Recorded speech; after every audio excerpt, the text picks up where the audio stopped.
Hello good morning, कैसे हैं आप सब। उम्मीद करता हूँ कि आप लोग अच्छे होंगे। तो आज की क्लास में क्लास 10 सोशल साइंस 50 ऐसे महत्वपूर्ण ऑब्जेक्टिव क्वेश्चन रहेंगे जो आपके बोर्ड एग्जाम के लिए बहुत ही वीवीआई ऑब्जेक्टिव क्वेश्चन है। ठीक है, बहुत ही महत्वपूर्ण क्लास है। अगर आप इस क्लास को कर लेते हैं तो सीधा सीधा ये होता है बिहार बोर्ड 2026 में अगर बोर्ड एग्जाम में यहाँ से क्वेश्चन दिखेगा। ठीक है, तो चैनल पर नए आए तो सब्सक्राइब कर लीजिए। तो चलिए शुरू करते हैं। तो पहला प्रश्न है, तो चलिए शुरू करते हैं। ठीक है, तो चलिए शुरू करते हैं। पहला प्रश्न है, यूनान के स्वतंत्रता संग्राम में किसकी पराजय हुई। तो किसकी पराजय हुई, तो वह तुर्की की पराजय हुई थी। ऑप्शन इसका बी सही है। पहला प्रश्न का ऑप्शन बी सही है। ठीक है, दूसरा प्रश्न है, ग्रेबोली पैसे से क्या था। वो पैसे से क्या था। ठीक है, तो वो पैसे से होता है नाविक, नाविक था। ठीक है, ऑप्शन इसका डी सही है। तीसरा प्रश्न है, ब्रिटेन में किस सार्वजनिक वैश्य मताधिकार को मान्यता मिली, यानी मताधिकार को मान्यता कब मिली, वही क्वेश्चन है। तो वो जो होता है ऑप्शन सी यानी 1928 को मिले थे। ठीक है, 1928 को मिले थे। ऑप्शन इसका सी सही है। अगला प्रश्न है, 4 नंबर प्रश्न है, 14वीं लोकसभा में महिलाओं की भागीदारी रही, यानी 14वीं लोकसभा में महिलाओं की कितनी भागीदारी रही।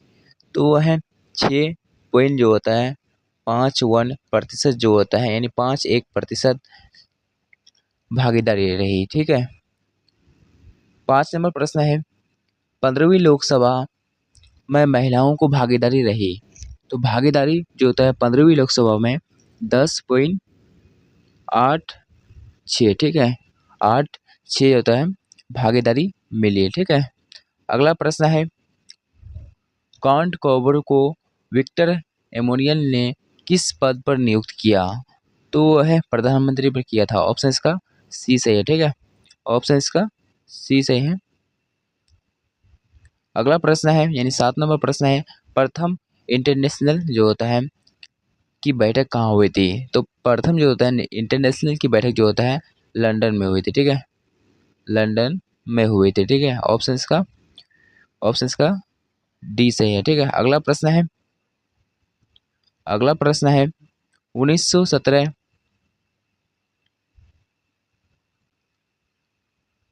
1917 में 1917 की पहली रूसी क्रांति को किस नाम से जाना जाता है।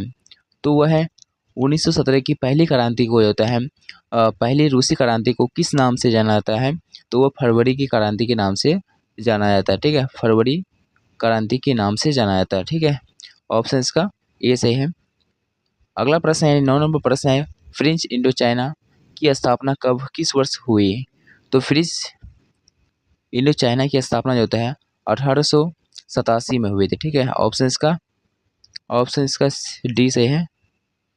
अगला प्रश्न है, यानी 10 नंबर प्रश्न है, भारत में लोकतंत्र की जिम्मेदारियां भारत में लोकतंत्र की जिम्मेदारी दूर करने का सबसे अच्छा उपाय क्या है। सबसे अच्छा उपाय जो होता है गरीबों को हटाना। ऑप्शन बी सूचना तंत्र पर नियंत्रण करना। ऑप्शन सी बूथ कब्जा करना। ऑप्शन डी सुधारात्मक कानूनों को का निर्माण करना, जो मतलब जो सुधार कानून है उसी को फॉलो करना। ऑप्शन इसका डी सही है। अगला प्रश्न यानी 11 नंबर प्रश्न, भारत में योजना आयोग का गठन कब किया गया था।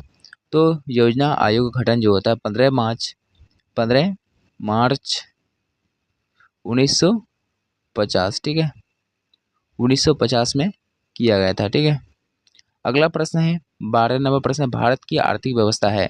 तो भारत की आर्थिक व्यवस्था होता है एक क्या होता है मिश्रित है। ठीक है, पूंजीवादी भी नहीं है और क्या बोलते हैं समाजवादी भी नहीं है, एक मिश्रित अर्थव्यवस्था, दोनों को जोड़ दिया है। अगला प्रश्न है, किस क्षेत्र को तीर्थ क्षेत्र भी कहा जाता है।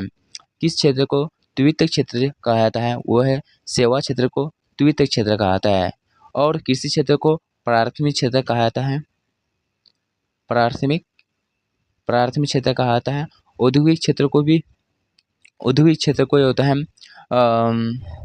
द्वितीय क्षेत्र कहा जाता है, ठीक है, द्वितीय क्षेत्र कहा जाता है। तो इसका ऑप्शन ए सही है। अगला प्रश्न है, वियतनाम में रहने वाले फ्रांसीसी नागरिकों को क्या कहा जाता था? तो वियतनाम में जो होता है रहने वाले लोगों को जो होता है कोलन कहा जाता था। ऑप्शन इसका सी सही है। अगला प्रश्न है, हिंद स्वराज पुस्तक किसने के द्वारा लिखी गई है? तो हिंद स्वराज पुस्तक जो होता है किनके द्वारा लिखी गई है? तो वो है मोहनदास करमचंद गांधी के द्वारा, ठीक है। अगला प्रश्न है, खलीफा पद की समाप्ति तुर्की में कब की गई? तो कब की गई थी? ऑप्शन इसका सी से 1919 में, ठीक है। अगला प्रश्न है 17 नंबर प्रश्न है, 17 नंबर प्रश्न, स्वराज दल के अध्यक्ष कौन थे? तो वह मोतीलाल नेहरू थे। ऑप्शन इसका बी सही है। अगला प्रश्न है 18 नंबर प्रश्न है, 2012 से 13 भारत की प्रति व्यक्ति वार्षिक औसत आय थी। तो भारत की जो है 2012 से 13 की भारत की प्रति व्यक्ति वार्षिक औसत आय थी जो होता है 68,747, ठीक है। ऑप्शन इसका डी सही है। अगला प्रश्न है यानी 19वां प्रश्न है, दादा भाई नौरोजी के अनुसार 1868 में भारत की प्रति व्यक्ति वार्षिक आय थी। तो वह है 20 रुपये, ठीक है, 20 रुपये। ऑप्शन इसका ए सही है। अगला प्रश्न है यानी 20वां प्रश्न है, मुद्रा के प्रयोग से किसको लाभ हुआ? तो किसको लाभ हुआ था? उपभोक्ताओं को, ये भी सही है, उत्पादकों को, ये भी सही है, ये भी दोनों सही है। इसका ऑप्शन सी सही है, ठीक है, ऑप्शन इसका सी सही है। अगला प्रश्न है, मुद्रा के प्रयोग से किसकी प्रोत्साहन मिला? तो वह है ऋण, बचत भी मिला, पूंजी निर्माण भी मिला, ऋण का लेन देन भी मिला, इनमें तीनों मिला। ऑप्शन इसका डी सही है, ठीक है। अगला प्रश्न है यानी जो 22 नंबर प्रश्न है, बम्बई में पहला कपड़ा मिल कब खुला? तो कब? 1854 में खुला, ठीक है, 1854 में। ऑप्शन इसका डी सही है। अगला प्रश्न है 1907 में J.N. टाटा ने भारत का पहला लौह इस्पात संयंत्र किस जगह स्थापित किया? तो वो जमशेदपुर में किया था, ठीक है, जमशेदपुर में किया था। ऑप्शन इसका ए सही है। अगला प्रश्न है यानी 24 नंबर प्रश्न है, 1928 के गाइड पावर कैलेंडर पर किस भगवान का चित्र अंकित है? तो वह है ऑप्शन बी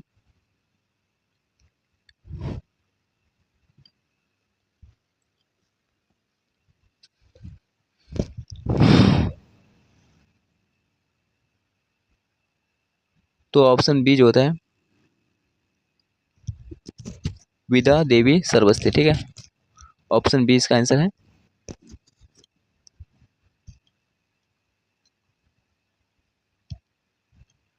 अगला प्रश्न है यानी 24वां प्रश्न है, 1928 के होता है 1928 गाइड पावर के कैलेंडर पर किस भगवान का चित्र अंकित था? तो वह है विद्या देवी सरस्वती का। ऑप्शन इसका बी सही है। अगला प्रश्न है 25 नंबर प्रश्न है भारत में कितने राष्ट्रीयकृत बैंक है? तो है 19 है, ठीक है, 19 है। ऑप्शन इसका बी सही है। अगला प्रश्न है एटीएम का अर्थ क्या है? तो एटीएम का अर्थ जो होता है स्वचालित टेलर मशीन। ऑप्शन इसका सी सही है, ठीक है, स्वचालित टेलर मशीन। यहाँ पे क्या है, टैंकिंग मशीन या टॉकिंग मशीन या टेलर मशीन। ऑप्शन इसका सी सही है।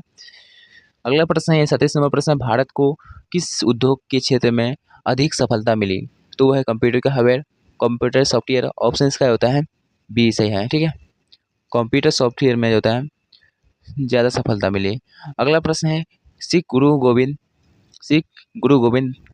सिंह जी का जन्म किस नगर में हुआ था? तो उसका जन्म जो होता है पटना में हुआ था, ठीक है, पटना में हुआ था, ठीक। अगला प्रश्न है ये बॉम्बे है क्या है? तो बॉम्बे है जो होता है खनिज तेल का उत्पादन, ठीक है, खनिज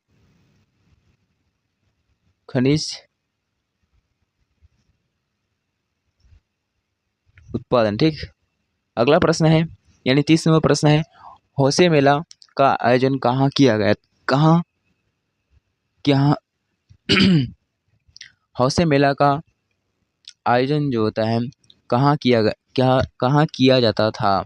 तो वह जो होता है ऑप्शन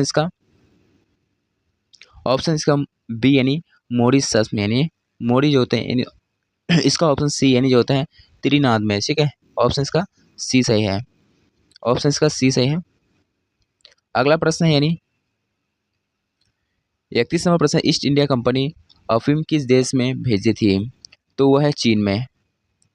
ऑप्शन इसका डी सही है। अगला प्रश्न है सेवा क्षेत्र का निर्माण होता है। सेवा क्षेत्र का निर्माण जो होता है इनमें सभी होता है परिवहन सेवा द्वारा, संचार सेवा द्वारा, वाणिज्य सेवाओं द्वारा, इनमें से सभी होता है। ऑप्शन इसका डी सही है। ठीक है, विश्व व्यापार संगठन की स्थापना कब हुआ था? यानी इसकी स्थापना कब हुई थी? 1995 में। ठीक है, इसकी स्थापना 1995 में हुई थी। अगला प्रश्न है राजनीतिक दल देश में होता है सीजर सहाई से हमारी रक्षा की सर्वोत्तम साधन है। तो ये उक्ति किसकी है? तो ये उक्ति जो होता है गेट की है। ऑप्शन इसका लॉस्की की है। ऑप्शन इसका बी से है। अगला प्रश्न है 35वां प्रश्न है किसी राजनीतिक दल के निर्माण के लिए निम्नलिखित में से कौन सी बात आवश्यक है? तो वह है संगठन, ऑप्शन बी है आधारभूत सिद्धांतों को, इसके सदस्य में एकता, ऑप्शन सी है शिक्षित सदस्यता, ऑप्शन डी है राष्ट्रीय हित। तो इसका ऑप्शन सी जो होता है शिक्षित सदस्यता। अगला प्रश्न है बिहार की लक्ष्मी गणतंत्र फला फूला। तो बिहार की डॉट डॉट जो होता है लक्ष्मी गणतंत्र फला फूला, तो वह वैशाली, बिहार की वैशाली लक्ष्मी गणतंत्र फला फूला। ठीक है, ऑप्शन का ए से है लोकतंत्र एक उत्तरदायी और डॉट डॉट सरकार है। तो वह लोकतंत्र एक उत्तरदायी वैध सरकार है। ठीक है, अगला प्रश्न है वैश्वीकरण से भारत को क्या लाभ होने की संभावना है? तो वैश्वीकरण से होता है भारत को लाभ होने की आवश्यकता है कुशल की वृद्धि, रोजगार के अवसरों की वृद्धि, उत्पादकता की वृद्धि। ऑप्शन इसका डी सही है। ठीक है, अगला प्रश्न है यानी 39वां प्रश्न है राष्ट्रीय मानव अधिकार आयोग की स्थापना कब हुई? तो राष्ट्रीय मानव अधिकार आयोग की स्थापना 1993 में। ठीक है, 1993 में 1993 में। ठीक है, 1993 में। अगला प्रश्न है व्यर्थ उत्पादन व्यवस्था किस देश में आरंभ हुई? तो व्यर्थ जो होता है उत्पादन व्यवस्था किस देश में आरंभ हुई? तो वह है अमेरिका। ठीक है, अमेरिका। ऑप्शन इसका सी से है। ठीक है, 41वां प्रश्न है किस भारतीय समाचार पत्र ने वर्ना फ्यूलर एक्ट से बचने के लिए रातों रात अपनी भाषा बदल ली? तो वह है अमित जो होता है बाजार पत्रिका। ठीक है, अमित बाजार पत्रिका। अगला प्रश्न है यानी 42वां प्रश्न है 19वीं शताब्दी में किसने बेलनाकार फ्रेंच का आविष्कार किया? तो वह जो होता है रिचर्ड एमओ। ऑप्शन इसका ए से है। अगला प्रश्न है 43वां प्रश्न है भारत में 2003 में कितनी प्रतिशत भौगोलिक क्षेत्र में वन का विस्तार था? तो वह है 19 से 21 तक, यानी ऑप्शन इसका बी से है। अगला प्रश्न है भारतीय कृषि का राष्ट्रीय उत्पाद में योगदान कितना है? तो वो है 22%। ठीक है, अगला प्रश्न है यानी एसआई का प्रतीक हमारी रक्षा करती है। तो हमारी रक्षा करती है तो वो नकली और गैरमानक उत्पादों से। ऑप्शन बी है विक्रेता और द्वारा गलत सामान देने से। ऑप्शन सी है घटिया वस्तुओं से। ऑप्शन डी है उपयोग सभी। तो इनमें से सभी है। अगला प्रश्न है भूकंप किस प्रकार की आपदा है? तो वो है प्राकृतिक आपदा है। ऑप्शन का सी सही है। ठीक है, एक प्राकृतिक आपदा है। अगला प्रश्न है नदियों में बाढ़ आने का प्रमुख कारण क्या है? जल की अधिकता, नदी की तली में आवास का जमाव, ऑप्शन सी है वर्षा का ना होना। तो इसका ऑप्शन ए जो होता है जल की अधिकता। ठीक है, अगला प्रश्न है यानी 48वां प्रश्न है, मीठे जल की सबसे ऊंची झील का नाम क्या है? तो वह है टीटीकाका। टीटीकाका।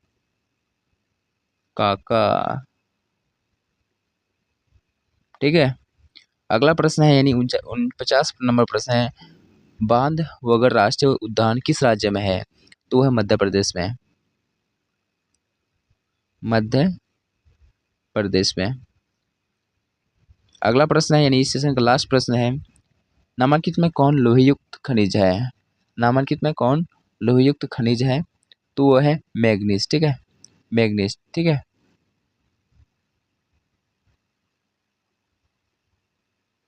मैग्नीज। तो और एक प्रश्न है, इनमें से कौन सा गुजरात में तेल उत्पादन केंद्र है? तो वो है अंकलेश्वर। ठीक है, ऑप्शन इसका सी सही है। नहरकटिया भी होता है, तेल का भंडार है, नहरकटिया भी होता है। ये गुजरात में कौन है? तो अंकलेश्वर। ठीक है, तो यहाँ तक कि आप लोगों को समझ में आ गया होगा। ठीक है, अगर आप चैनल पर नए हैं तो सब्सक्राइब कर लीजिए। मिलते हैं अगले वीडियो में, तब तक के लिए जय हिंद।